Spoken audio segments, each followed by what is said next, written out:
Telangana. Someone that all of us we look up to for his dynamism. He's widely credited for transforming Hyderabad into a global tech and investment hub.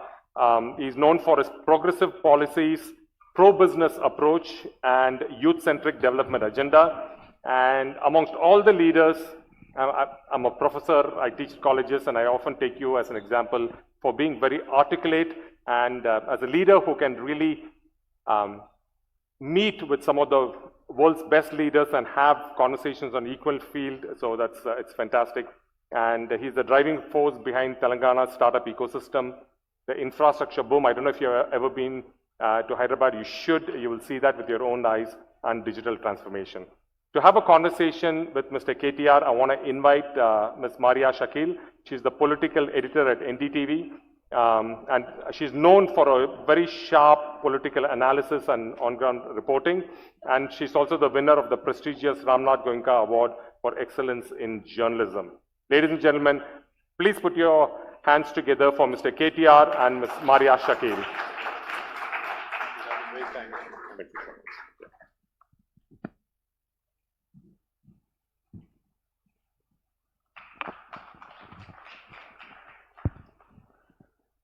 Hello everyone, and this promises to be a fun session, so we can close the door and ensure that everybody is logged in this room. KTR is one of the most charming politicians that we have seen of this generation, and he is hope, if I may use that word, particularly because I come from Bihar, and in the North Belt as well, we have seen some politicians who are envisioning a different story for the country. And that is the reason why it's an honor and a privilege to speak to one of the most hopeful politicians of the country, Mr. K.T. Rama Rao. A huge round of applause for him, please. Thank you, Maria. You know, typically, sorry, if I may say so, if I may butt in, typically whenever, you know, politics is discussed or politicians are discussed, the word hopeless is used mostly, but thank you. You said hopefully, so the hopeful, thank you. Thank yes, you and Ram is traveling all the way from Hyderabad, and this is his first visit to Jaipur. तो इसलिए जयपुर में आपका स्वागत है, लेकिन सबसे पहले क्योंकि हम ये कॉन्वर्सेशन हिंदी में कोशिश करेंगे, आपकी हिंदी भी काफी अच्छी है, तो आप हिंदी में कोशिश करिएगा। तो इसकी चर्चा करेंगे हम हिंदी में भी और इंग्लिश में भी कंबाइन करके बात करते हैं। How has your experience been so far in Jaipur, and why did you not travel to this part of the country?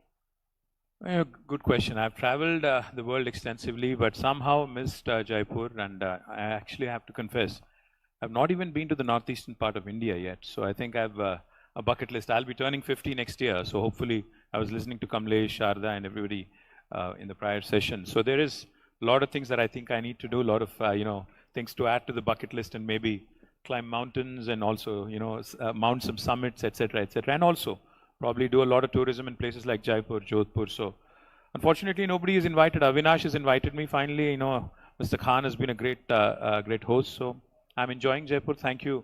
Thank you guys for the hospitality, really. Thank you. We are speaking to you at a time when the parliament session, the monsoon session begins tomorrow. And the agenda is more or less clear because it will be about the special intensive review which is happening in Bihar, which will be winding up in the next 6 days. उस पे बहुत चर्चा हो रही है और क्योंकि India block के आप पार्ट नहीं हैं और आप एनडीए के भी पार्ट नहीं हैं, आप दोनों साइड्स से इक्वल डिस्टेंस मेंटेन कर रहे हैं, तो ये एसआईआर जो है, ऑफ कोर्स बिहार की पार्टीज ने, महागठबंधन पार्टीज और जो इंडिया ब्लॉक की पार्टीज है, उन्होंने अपना व्यू क्लियर कर दिया है। क्या ये रिव्यू है या इसमें लार्जर डिजाइन है जैसा वो बोल रहे हैं?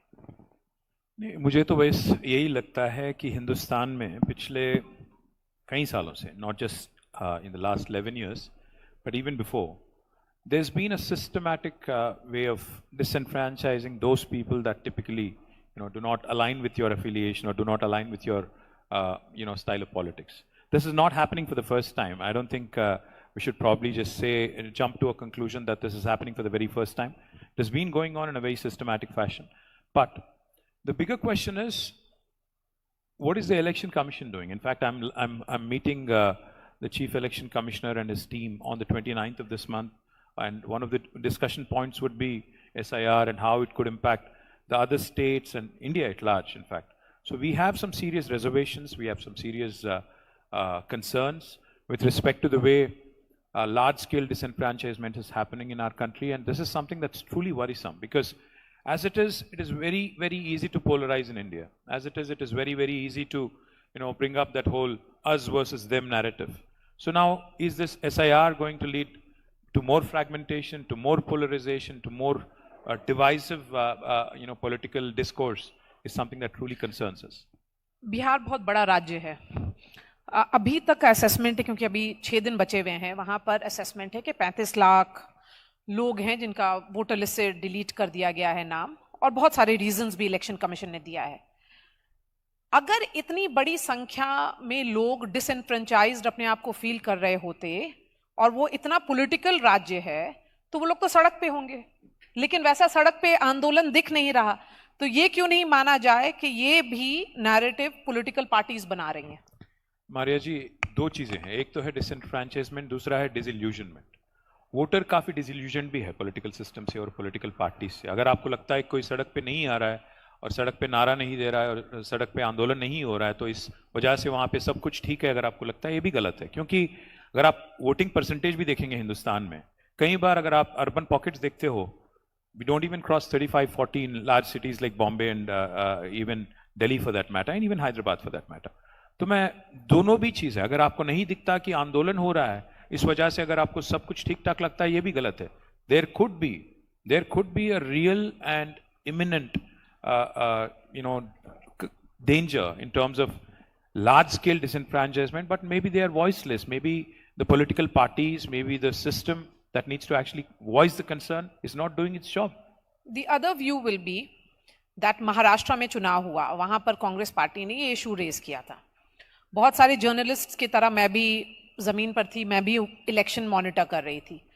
अगर आप वहां पर खुद नहीं मौजूद हैं, कांग्रेस के कितने वर्कर्स ग्राउंड पर थे, वो कितना मोबिलाइज कर पाए? अगर आप वो नहीं करते हैं तो फिर इलेक्शन प्रोसेस को क्यों ब्लेम किया जाए? बिल्कुल सहमत हूं आपसे. जहां आप जीतते हो सब कुछ ठीक ठाक लगता है, जहां आप हारते हो आप वजह ढूंढते हो कि क्यों हमारी हार हुई. मैं बस कांग्रेस के बारे में मैं ज्यादा कमेंट नहीं करूंगा, बट ये जरूर मैं कहूंगा कि it's the sign of a sore loser to comment after election. इससे पहले अगर आप तैयार हो, अगर आप if you are fully equipped to handle any such situation as it is emerging in Bihar, I think it's better to preempt. अगर आप पहले ही अगर ग्राउंड पे रह के अगर आप शिकायत करोगे, ग्राउंड पे रह के अगर आप जागरूक करोगे जनता को, तो बेहतर है. आज शायद आरजेडी वो काम करेगी, शायद उसका कुछ नतीजा निकलेगा, शायद ये कहीं और रिपीट ना हो हिंदुस्तान में. बिहार के बाहर भी अगर इलेक्शन अगर होगा, आगे तमिलनाडु का है, बंगाल का है, वहां पे भी होगा, फिर तेलंगाना भी होगा. तो मैं तो बस यही चाहता हूं कि अगर दुनिया की सबसे बड़ी लोकतंत्र में, दुनिया की सबसे बड़ी डेमोक्रेसी में अगर एक भी शिकायत अगर आया कि मेरा वोट निकाल दिया और मुझे मौका नहीं दिया गया, तो उसको सीरियसली लेना पड़ेगा. If we truly want to be a democracy, we have to take this each and every single complaint, even if it is not 35 lakhs like you mentioned, it could even be 5 lakhs, but even 5 lakh is a big number. So we have to remember the last election in Bihar was lost with a margin of 12,500 votes. In such a large state, an election was, the tipping factor was hardly 15,000 votes.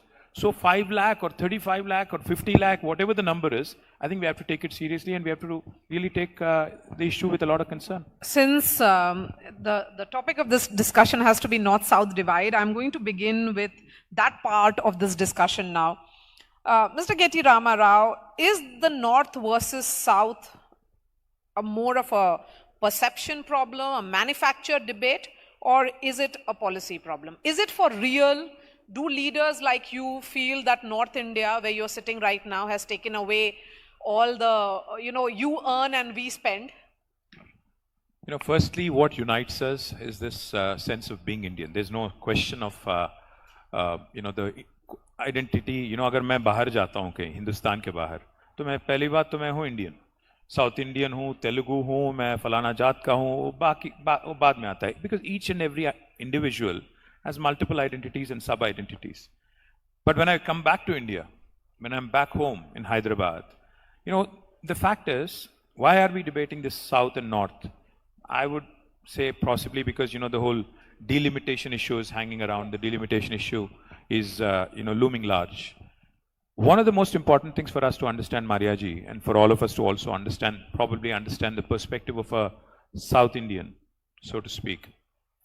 What is happening in India right now? See, why are we talking about delimitation? Delimitation इसलिए किया जाता है as per constitution ताकि representation बढ़े, ताकि जनता की जितने भी मसाइल है, जितने भी समस्याएं हैं, उनका कोई हल निकाला जाए, उनका कोई परिष्कार निकाला जाए, ताकि ultimately democracy ढंग से function करे. पर हो क्या रहा है? 1971 तक हर 10 साल में सेंसस होता था, 10 साल के बाद डिलिमिटेशन होता था. जब इंडिया को आज़ादी मिली, हिंदुस्तान को आज़ादी मिली, I think initially we started with about 430 odd parliament seats. बाद में वो संख्या बढ़ी, 470 प्लस हुआ 61 में. अल्टीमेटली 71 में 543 नंबर पे हम लोग आ पहुंचे. तो 543 को फ्रीज किया गया 71 में. 543 लोकसभा सीट जो है उसको फ्रीज किया गया और गवर्नमेंट ऑफ इंडिया ने ये माना कि पॉपुलेशन ग्रोथ अगर एक्सप्लोसिव ऐसे ही आगे निकला तो इसको लेके बहुत समस्या हो सकती है. तो 71 में कॉन्स्टिट्यूशन को अमेंड किया, कहा कि 543 फ्रीज किया गया नंबर, 30 साल के बाद इसको हम फिर रिवाइज करेंगे, सेंसस तो चलेगा, संख्या नहीं बढ़ेगी. और फैमिली प्लानिंग को लागू करना शुरू किया. फैमिली प्लानिंग जब लागू किया भारत सरकार ने, family planning association of India बनाया, हुआ ये कि साउथ इंडिया में फैमिली प्लानिंग को ढंग से अमल किया गया. इस वजह से 1948 में जब सदर्न पॉपुलेशन थी 26%, आज वो घट के 19% पे आ गया. पर नॉर्थ इंडिया में कई ज्यादा राज्यों में फैमिली प्लानिंग ढंग से नहीं हुआ. जैसे Uttar Pradesh as an example, Uttar Pradesh में 1950 से लेके आज तक 239% बढ़त हुई है पॉपुलेशन में. बट केरला में पॉपुलेशन इंक्रीज हुई है 69%. अगर आप कल कहोगे डिलिमिटेशन में कि फैमिली प्लानिंग जिन्होंने ढंग से किया भारत के हित में और या भारत सरकार के आदेश अनुसार, उनको अगर आप पनिशमेंट दोगे और उनकी रिप्रेजेंटेशन पार्लियामेंट में कम करोगे, और जिन्होंने आपके आदेश को पालन नहीं किया उनको अगर ज्यादा आप इंक्रीज करके उनकी आवाज बढ़ाओगे क्योंकि पॉलिटिकली इट सूट्स यू, ये कहां तक जस्ट है, कहां तक इंसाफ है? हमारी सवाल यही है कि अगर आप संख्या बढ़ाओगे, जरूर बढ़ाइए क्योंकि रिप्रेजेंटेटिव डेमोक्रेसी है, बढ़ाना चाहिए क्योंकि आबादी बढ़ी है, पर अगर आप लॉपसाइडेड करोगे, this will not just be imbalance, this is federal iniquity, this will disturb our federal structure, this will question the very basis for the foundation of our federal structure as enshrined in the constitution, and this is a very, very serious issue. That's our concern today. But it is almost being seen inevitable. There is a mobilization which is happening of southern states, and interestingly, MK Stalin has taken the lead, because the elections, of course, are in Tamil Nadu next year. So you may have to wait a little longer because ye election issues hi ban jate hain, emotive issues ban jate hain. Then why are we not seeing that kind of collaboration in your state? Why is there no collaboration between the chief minister and someone who is like you, who's leading a political party who was in power, say, till a year ago? Let me correct you on this. In fact, both the chief minister of Telangana, who is from Congress party, and myself, both of us have actually taken the same stand in the meeting at Chennai. We have said the same thing. We said, population alone cannot be the basis for distribution of seats or delimitation. अगर delimitation की बात होती है, हमारी party की तरफ से हमारा राय ये है कि the first port of call always in a democracy is mostly MLA, not MP. अगर delimitation ही करना है तो आप MLAs का संख्या बढ़ा दीजिए. अगर political parties and representative democracy में अगर each constituency has to be equally represented, you can increase the number of MLA seats. But MPs keep them proportionate to what they are right now. For example, out of 543, 17 belong to my state, 25 belong to Andhra Pradesh, 39 belong to Tamil Nadu. Together, South India has about 130 plus seats. What we are seeking is that this be kept intact, then the proportion be kept intact.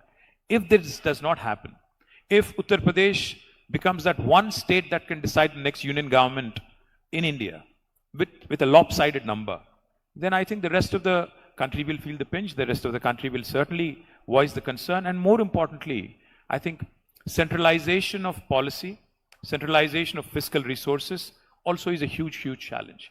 Because the more, the political parties start feeling that the Hindi belt will decide who's going to be the Prime Minister, then the entire focus, the entire concentration would be on making policies which suit the Hindi belt, and rest of India will be left in the lurch.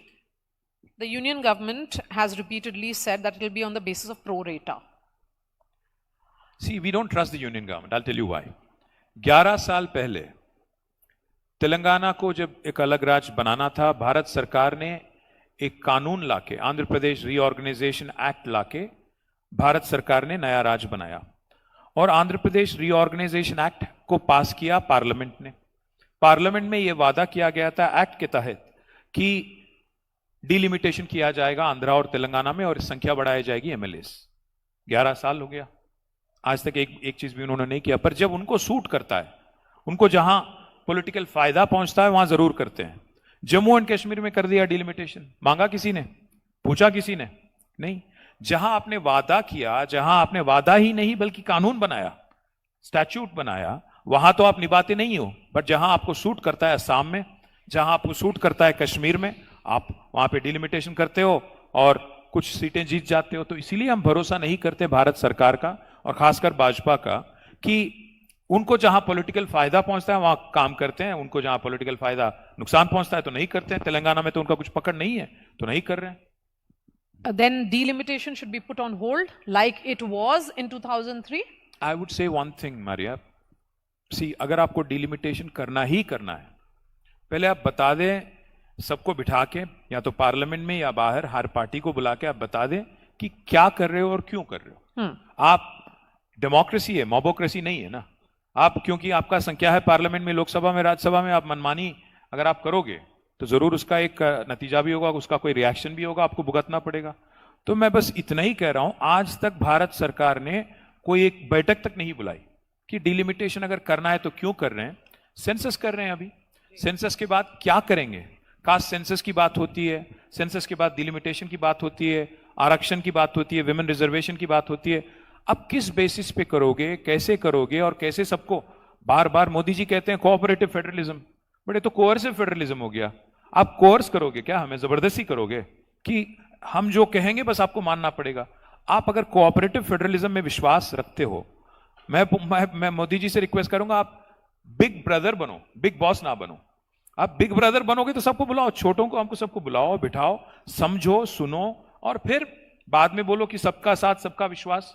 वरना आपकी जो dialogue बाजी है वो तो dialogue ही रहेगा और ultimately उसका तो कुछ नतीजा नहीं निकलेगा। But Mr. KTR, for last 10 years, when BRS was in power, you worked with the central government. Then at that time it was cooperative. Now it has become No, absolutely coercive not. because you're an opposition. No, let me correct you. We have worked with union government on certain things. We have opposed them on a number of things. We have always been issue based. It's not like we oppose everything that BJP says blindly because we have to oppose. No, ऐसा कुछ नहीं है। हम जब GST की कानून आई थी तो उस बिल को हमने मदद की। जब रामनाथ कोविंद जी को प्रेसिडेंट बनाने की एक प्रपोजल आई थी तो उसको सपोर्ट हमने की। पर जब आर्टिकल 370 की आई थी तो उसको हमने अपोज की। अब जब फार्म बिल्स आए थे, फार्म लेजिस्लेशन आए थे तो उसको अपोज हमने की। तो जहां इश्यू बेस्ड हमने एक ओपिनियन और एक हमारी स्टैंड रही है, but we have not, it's not like we are part of NDA और India. So we've always been independent and we've never been subservient to anybody. But for 10 years, when you were the industries minister, you were dealing with the same Modi government at the center. Do you have a choice? Can I deal with any other government? वो तो भारत सरकार है, मैं एक छोटा राज्य का सरकार हूं, तो मुझे तो फिर जाना ही पड़ेगा उनके साथ, तो काम भी करना पड़ेगा। Ultimately we are part of the larger nation. So as far as politics and economics are concerned, हमारा राय यही है कि politics को आखिरी 6 महीने तक सीमित रखना चाहिए और economics should take centre stage for 4.5 years और देश के हित में, राज्य के हित में हर किसी को काम करना चाहिए। कल मुझे यहां पे राजवर्धन सिंह राठौड़ जी मिल गए इसी इवेंट में, वो भी शामिल थे, मैं भी था, तो एक कमरे में हम लोग we ran into each other. He is now the minister for industry and commerce here. So I was telling him कि क्योंकि मैं 10 साल इंडस्ट्री का मंत्री रह चुका हूं, तो मेरा जो एक एक्सपीरियंस है, मेरे जो कुछ सजेशंस हैं, मैंने उनको पास किया। वो कह रहे थे कि मुझे 1000 और 2000 करोड़ वाले इन्वेस्टमेंट तो बात की बात है, मुझे MSME को बढ़ाना है।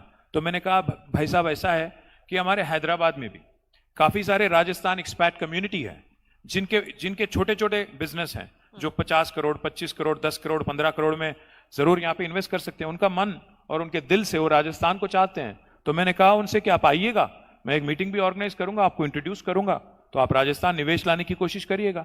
तो देश के हित में अगर मैं राजस्थान, जयपुर आके मैं ये बात कह सकता हूं, और राजस्थान के यहाँ के जो बीजेपी के मंत्री हैं उनको मैं एडवाइस दे सकता हूं कि भाई साहब आप हैदराबाद आके इन्वेस्टमेंट ट्रैक करो और राजस्थानी जो है वहां पे उनकी निवेश यहाँ लाने की कोशिश करो। तो क्यों ना मैं मुद्दों पे मैं अगर भाजपा के साथ या कांग्रेस के साथ कभी का एक बार अगर कांधा से कांधा मिला के चलना पड़े तो क्यों ना चलूं। तो आपने कांधा मिलाकर के आगे आप चले हैं। Can I have a mic please be passed down to Kamlesh Tao here?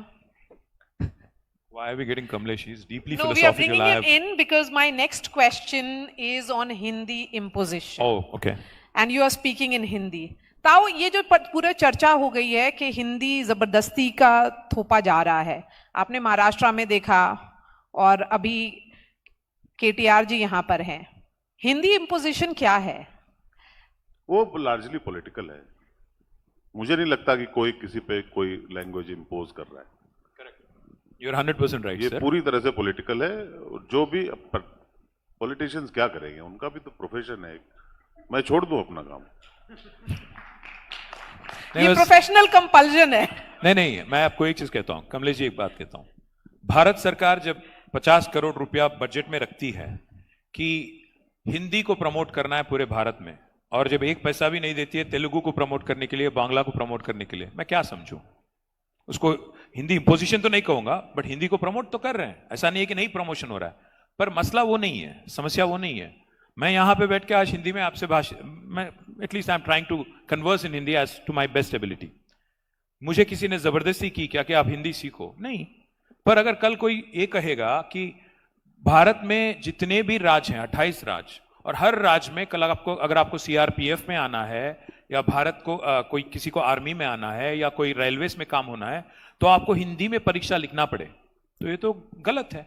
क्योंकि जितने भी रीजनल लैंग्वेजेस है, क्योंकि भारत का तो कोई राष्ट्रीय भाषा है नहीं। India has no national language. India has 22 official languages, 300 unofficial languages, some languages which do not even have a script. So all I'm saying is, I'm not going to enforce Telugu on you. Why are you enforcing or imposing Hindi on me? Leave it to the country, leave it to the people of this country. Why are we imposing ourselves on each other? Hindi imposition. See, for example, if Tamil Nadu feels very strongly, or Karnataka feels very strongly, or even Maharashtra feels very strongly, or Telangana feels very strongly, that Hindi should not be imposed, so be it. See, Prime Minister P.V. Narasimha Rao was able to converse in 16 languages, including French, German, and Spanish.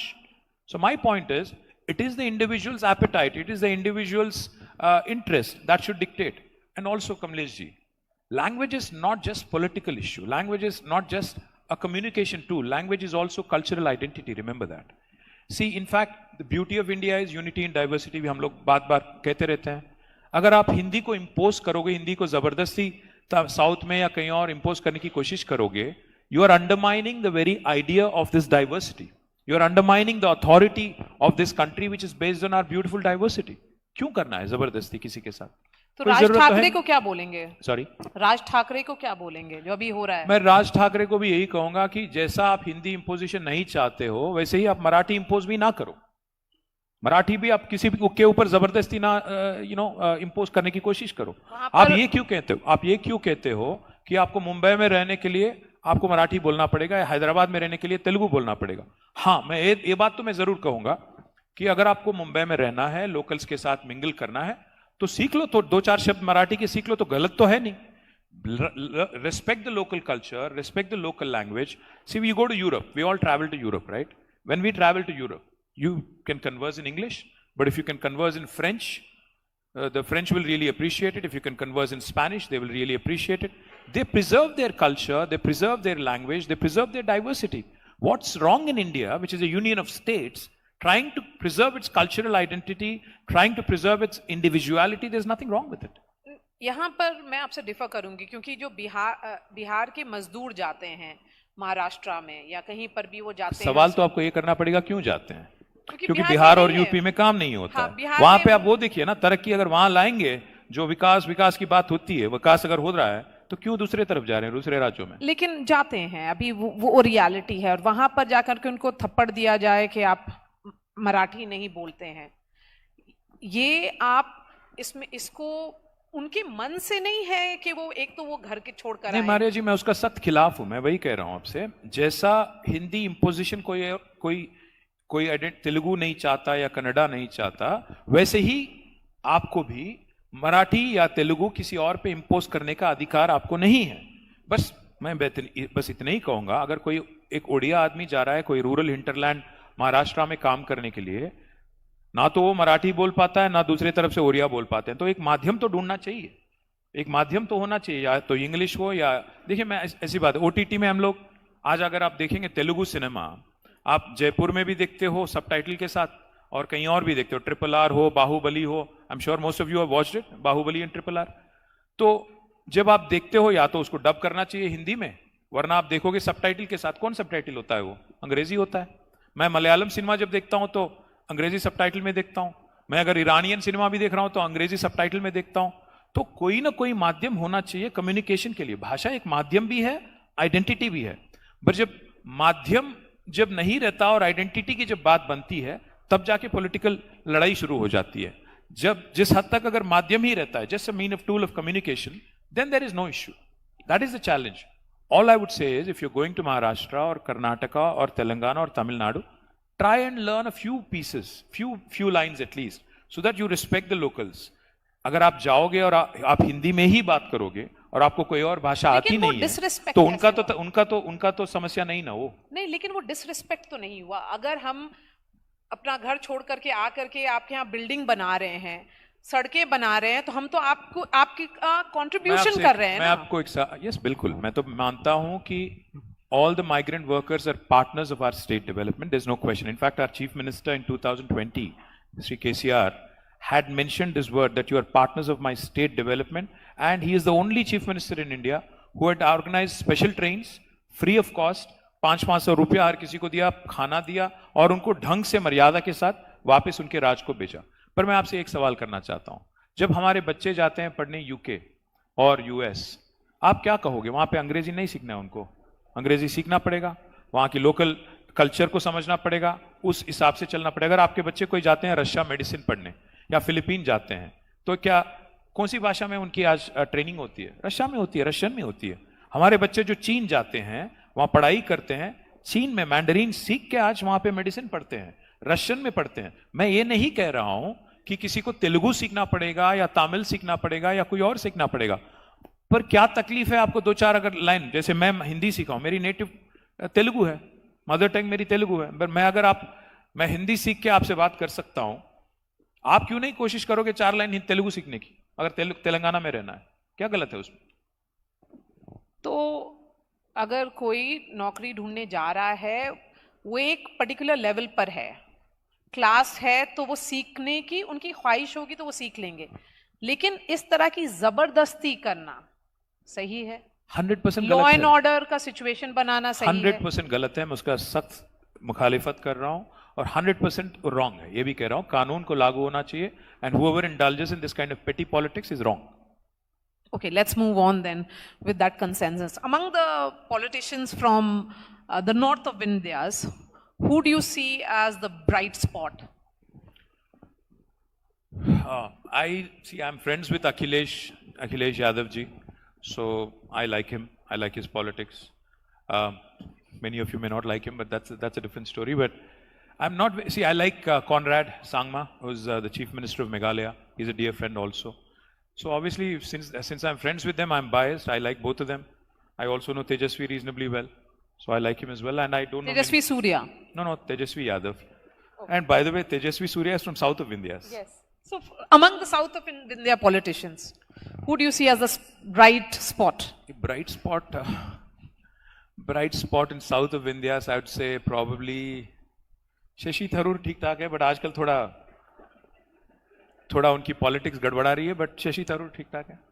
क्या politics गड़बड़ा रही है? अब ये मैं शशि थरूर, फिर यार आप लोग सोशल मीडिया में चल जाएगा, फिर शशि मुझे फोन करेंगे। मैं बस इतना ही कहूंगा, ज्यादा नहीं कहूंगा, Looks like there is some saffronization happening, so that's what I was commenting on. No, but if he is speaking about nationalism, how is that saffronization? If he is the ambassador leading a delegation, shouldn't he be putting India interest first when he is speaking on a platform But you outside India? Remember, he's also part of India Bloc, no? So, India Bloc या India He's या all about NDA, तो थोड़ा opposition. कुछ गड़बड़ है. मैं ज़्यादा नहीं कहूँगा, कुछ गड़बड़ तो है. Okay, so you'll be mincing your words. I will be mincing my words on Shashi because, Shashi has a lot more words in his vocabulary than me, so I'll be careful. So now I'll open the floor for questions, and if the mic can be moved around. Yes. Sir, वैश्विक स्तर पर कई देशों की अपनी राष्ट्रभाषा है, तो आपको लगता नहीं कि एक संपर्क भाषा के रूप में हमारे भारत की भी एक राष्ट्रीय भाषा होनी चाहिए? नहीं, कोई जरूरत नहीं. क्यों? इंडिया ठीक ठाक चल रहा है 78 years, आपको बदलने की क्या जरूरत है उसको? Why do we need a national language when we have done very well for ourselves for the last 78 years? अगर मैं प्रपोज करूं कि तेलुगु बना दो नेशनल लैंग्वेज, आप मानोगे? नहीं ना. India is a democracy brother, not a mobocracy. क्योंकि संख्या ज्यादा है, मैं इसलिए जबरदस्ती इंपोज करूंगा बाकियों पे, ये नहीं चलेगा. चलिए. Yes.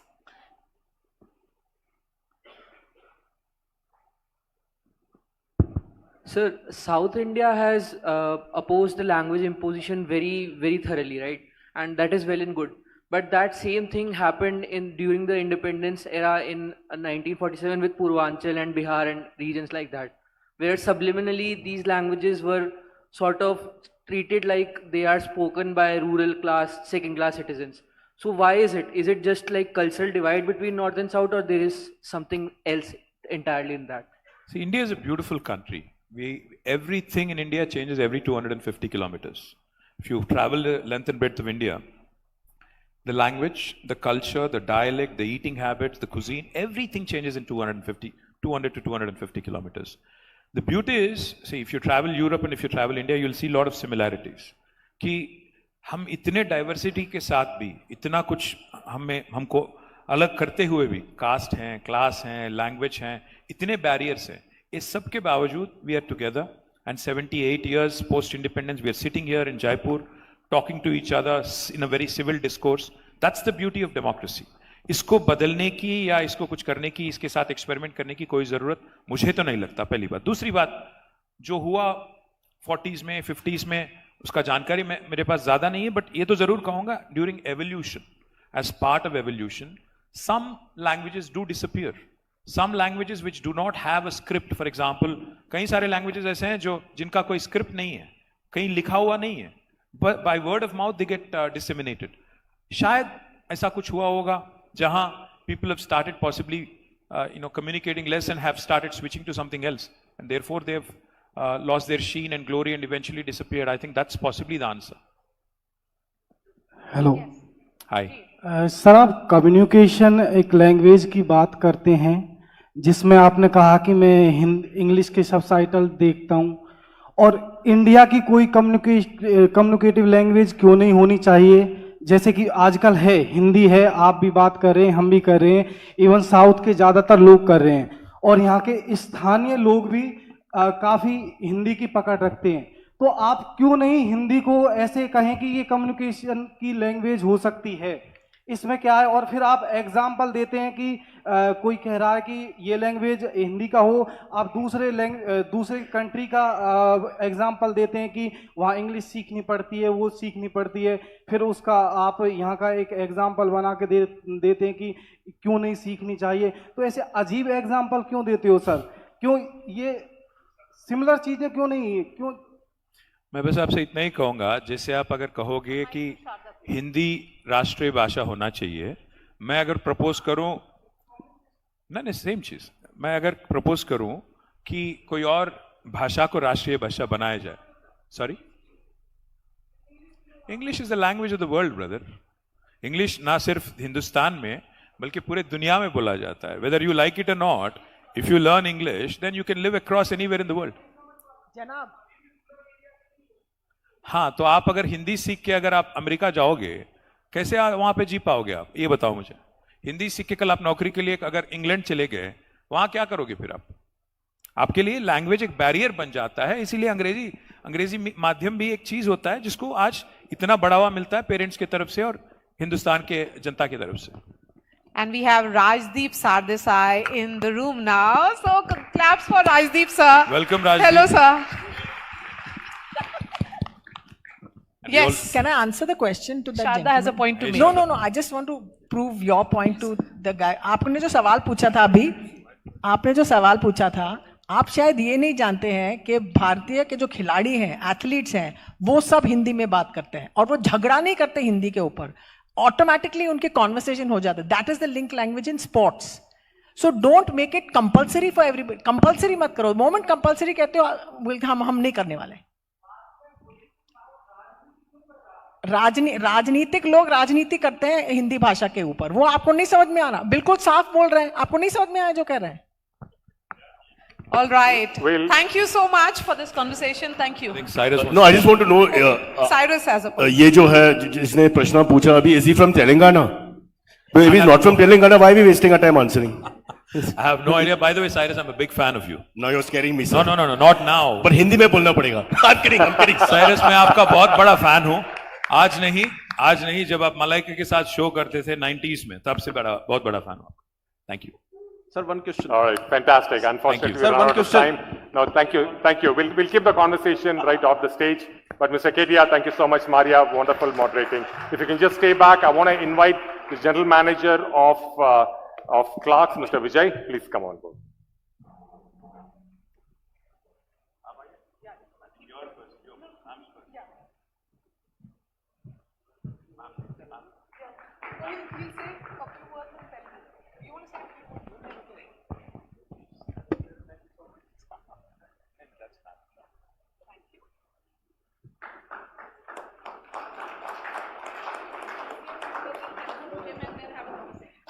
I just say a few words. Reddy garu, thank you so much. Chala bagundi.